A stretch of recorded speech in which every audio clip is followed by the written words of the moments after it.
பிடியதன் உருவுமை குலமிகு கரியது வடிகொடு தனதடி வழிபடும் அவரிடர் கடி கணபதி வர அருளின் மிகுக்குடை வடிவினர் பயில் வழி வளமுறை இறையே ஈசனே சிவகாமி நேசனே என ஈன்ற தில்லைவாழ் நடராஜருடைய திருவடியை வணங்கி இன்று நிகழும் மங்களகரமான விஸ்வாவசு ஆண்டு ஆகஸ்ட் மாதம் 17/8/2025 ஞாயிற்றுக்கிழமையும் ரோகிணி நட்சத்திரமும் சித்தயோகமும் கூடிய சுபயோக சுபதினத்தில் ஆவணி மாதம் 1ஆம் நாள் பிறக்கின்றது. ஆவணி மாதம், இம்மாதம் முதல் தேதியே ஒரு மகிழ்ச்சிகரமான ஒரு அமைதியின் சுரூபமாக இருக்கக்கூடிய அனுகிரகமும் அனுகூலமும் அனுகூல மூர்த்தியும் சாயாதேவி சூரியன் சாயாதேவி மகனாக தர்மபுத்திரனாக நீதியின் உருவமாக நம்மையெல்லாம் கந்தலை கசக்கி பிழிந்துவதும் இதற்கு மேலாக சனீஸ்வரர் அவரவர் ஜனன ஜாதகத்தில் நடக்கும் பலனுக்கு ஏற்ப பிழிந்து நம்ம படாத பாடுபடுவார். அப்படிப்பட்ட சனீஸ்வரனுடைய ஜெயந்தி விழா முதல் நாளிலே வருகின்றது. ஆவணி 1ஆம் நாள் சனீஸ்வரனுடைய ஜெயந்திக்கு தான் இந்த விளக்கம். ஏன்னா எல்லாருமே நம்ம அவருடைய பிடியில தான் இருக்கிறோம். ஒரு குழந்தை சிசுவிலிருந்து குழந்தை பிறந்ததிலிருந்து அதனுடைய ஜனனம் ஆகி மரணம் ஆகக்கூடிய அந்த காலகட்டத்தில் அனுகிரகமும் அனுகூலமும் கொடுக்கக்கூடிய சூரியனுடைய சாயாதேவிக்கு மகனாக பிறக்கக்கூடிய தர்ம தேவதையாக இருக்கக்கூடிய சனீஸ்வரனுடைய ஜெயந்தி விழா மிக சிறப்பாக நம்ம கொண்டாடுகிறோம். ஆவணி 1ஆம் நாள். அதே போல் அந்த ஆவணி முதல் நாளில் ஒரு எள்ளு, இரும்பு சட்டி, கருப்பு வஸ்திரம், ஒரு டிசபிலிட்டி இருக்கக்கூடிய 12 பேத்துக்கு புளியோதரை அன்னம், எள்ளு அன்னம், 8 தீபம், எல்லா பிரதர்சனம் இதெல்லாம் செஞ்சு வந்தீங்கன்னா ஆவணி 1ஆம் தேதியில் சனீஸ்வரனுடைய தாக்கங்கள் குறையும், நிச்சயமாக குறையும். அதில் யாராருக்கு என்னென்ன ராசிக்கு, மீன ராசிக்கு, சிம்ம ராசிக்கு, கும்ப ராசிக்கு, மகர ராசிக்கு கண்டிப்பாக குறையும். ஏன்னா இவங்க தான் சனீஸ்வரனுடைய தாக்கத்தில் ஆதிக்கத்தில் இருக்கக்கூடியவங்க. இவங்க தான் இந்த ஆதிக்கத்தில் இருக்கக்கூடியவங்க. அடுத்தது ஆவணி 8ஆம் நாள் இந்த கிராமப்புறத்தில் பார்த்தீங்கன்னா பங்காளி சண்டைன்னு போடுவாங்க. அந்த பங்காளி சண்டையெல்லாம் தீர்க்கிறதுக்கான நாள் அந்த ஒரு நாள் இருக்குது. அந்த ஒரு நாள் தான் பங்காளி எல்லாம் ஒன்று சேர்ந்து குலதெய்வத்தை போய் கும்பிடணும். 21 தலைமுறை 61 பந்தின்னு சொல்லுவாங்க குலதெய்வத்தை கும்பிட போகும்போது. அப்படிலாம் சொல்லி வந்தீங்கன்னா அது கொஞ்சம் சிறப்பாக இருக்கும். அடுத்தது ஆவணி 9 நாள் செவ்வாய்க்குரிய ஜெயந்தி. ஆவணி 11 நாள் மிக முக்கியமான நாள். ஆவணி 11 தான் மகா சங்கட சதுர்த்தி முடிஞ்சு விநாயகருடைய விநாயக சதுர்த்தி திருவிழா. ஒரு மனிதனுடைய வாழ்க்கையில், ஒரு மனிதனுடைய தொழிலில், ஒரு மனிதனுடைய நிறுவனத்தில், ஒரு மனிதனுக்கு ஒரு குடும்பத்தில் நடக்கக்கூடிய சுபகாரியங்களுக்கு, ஒரு குடும்பத்தில் இருக்கக்கூடிய நல்லது எல்லாவற்றைக்கும் தடையை நீக்கக்கூடியவர் மூலாதாரத்து கணபதி விநாயக பெருமான். அவரை வழிபடுவதும் விநாயக சதுர்த்திக்கு உங்களால் இயன்ற வழிபாட்டுகளை கொடுப்பதும் மரபாகும். அதுக்கடுத்தது குரு ஜெயந்தி, சுக்கர ஜெயந்தி, இதெல்லாம் நீங்கள் அப்பப்போ பார்த்துக்க வேண்டியது. அடுத்து 12 ராசிக்குரிய பலனை பற்றி இப்போது நம்ம தெளிவாக பதிவு செய்வோம். அடுத்து நாம் காண இருப்பது கடகராசி நேயர்கள்.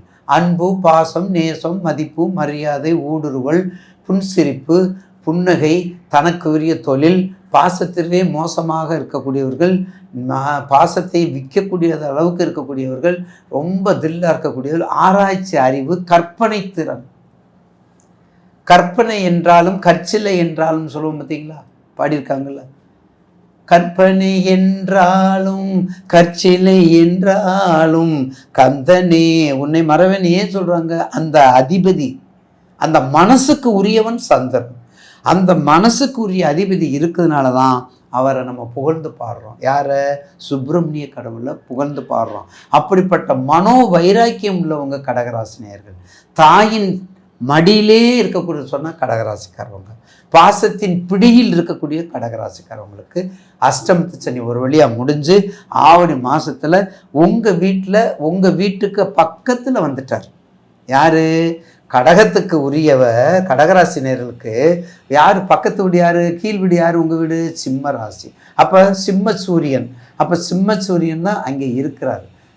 அப்போ சிம்மத்தில் சூரியன் உங்கள் ராசிக்கு 2ல் இருப்பார். நல்லா வேலை செய்வீங்க, நல்லா பாசமாக இருப்பீங்க, கோபம் வந்தால் தாங்காது, கோபத்தை மட்டும் அப்படியே பார்த்துட்டு வருவீங்க.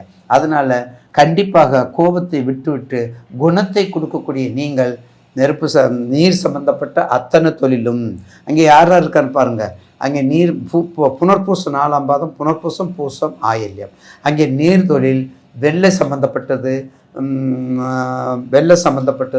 பூக்கள் சம்பந்தப்பட்டது, நாட்டு மருந்து கடை, அது கற்பனையாக இருக்கக்கூடிய கவித்திறன்கள், ஜவுளி, அதே மாதிரி ஹோமியோபதி, நம்ம சித்த டாக்டர், எம்பிபிஎஸோட கொஞ்சம் மட்டமாக, அதுக்கடுத்து தான் எம்பிபிஎஸ்.